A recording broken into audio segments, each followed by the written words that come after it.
Growing up, the holiday season wasn't exactly a relaxing time of year for my mom.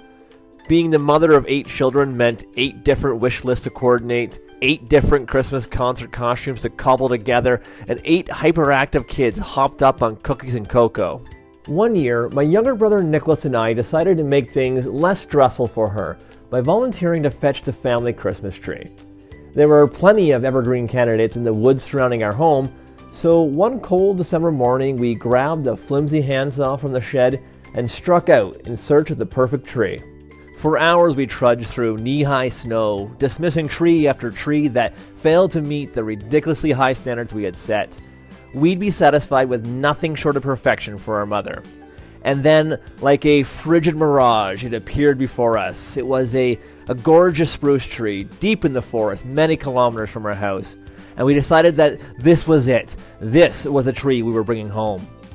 Now, upon closer inspection, we realized that, while amazing, the tree did have a couple flaws. For starters, it was huge, way too big to fit in our living room. And the second issue was that there was a sizable gap in the branches towards the top of it. Still, we knew this was the tree we wanted, and we came up with what we thought was an elegant solution to both those problems. We would simply lop off the top of the tree and bring home the bottom portion with its thick and full branches. Of course, as you might imagine, after lopping off the nice tapered top, we were left with a tree that was very square. But we had come too far to turn back now, so we gathered up our monstrous Christmas cube and started the long journey home. And I don't think either of us really appreciated just how far we had traveled to find our perfect tree. But to give you a rough idea, we were here, and we had to drag this behemoth back to our place in Port Albert. That meant hauling it out of the woods, across a farmer's field, up the side of a steep ravine, across 2 more farmers' fields, across Highway 21, and finally down a long gravel road to our house. Like 2 brotherly beasts of burden, we dragged that tree for hours. And by the time we got home, our backs were aching and our legs were jelly. And as for the tree, well, it was completely filthy, since we had just spent the better part of the day dragging it through muddy fields and up the side of muddy ravines. Thankfully, Mom was still in town shopping, so we still had time to get the tree set up before she returned. But first, we needed to do something about all that mud. The hose had been put away for the season, so Nicholas and I filled buckets of water instead and doused the tree in an effort to wash off some of that dirt. Many buckets later, our stomachs were growling, so we went inside for some hard-earned hot dogs and macaroni before we attempted to bully the absurdly large tree inside. Once our bellies were pleasantly full and our strength restored, we went back outside and used brute force to bully the tree through the back door. Now that we had it inside, we realized that, despite lopping off the top portion, it was still way too tall.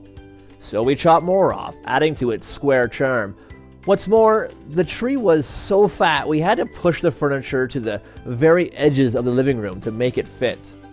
And as we were jostling with the tree, trying to get it set up, something unexpected happened. You see, while we had been having our dinner, all that water we had soaked the tree with froze onto it. We had essentially brought an ice-encrusted tree inside my mother's warm living room. Naturally, the ice melted and it started to pour. Cold, muddy water rained down from the branches like a mid-December monsoon. Nicholas and I scrambled to grab towels and sop up the worst of it, but in the end, we might as well have taken a fire hose to the place. When Mum returned that evening, she was in for quite a sight. Her flooded living room was now dominated by a very large and very square Christmas monstrosity. To no one's surprise, it would be the last year Nicholas and I were allowed to fetch the family tree. Our Christmas tree misadventure was a good reminder about the value of keeping it simple.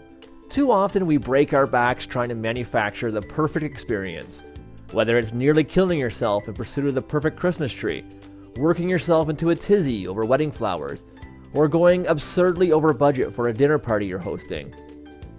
And while there's nothing wrong with putting in extra effort to make an event extra special, there comes a point where it starts to have the opposite effect and detract from the experience, serving only to make things extra stressful instead.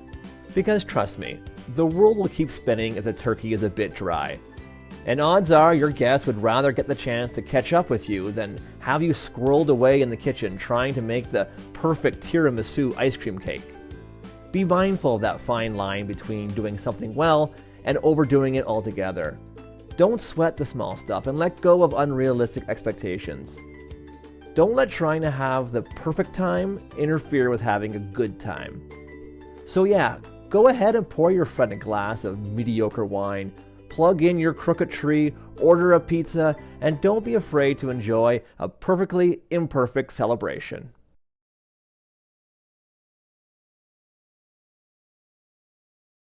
If you like this story, check out my book, Misadventure Musings, Lessons Learned from Life's Awesome and Absurd Moments.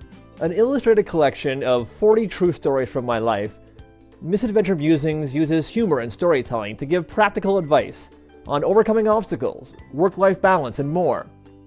Find out what being blindfolded and left in a farmer's field taught me about failure. What my so-so odds at beating cancer taught me about asking for help. Or what lying in a puddle of puke taught me about tunnel vision. It's self-help with a sense of humor. Personal development with a punchline. So whether you're looking for some inspiration, a few laughs, the perfect gift for someone, or are just really keen to find out what a kayak full of leeches can teach you, visit badgeofawesome.com and order your copy today.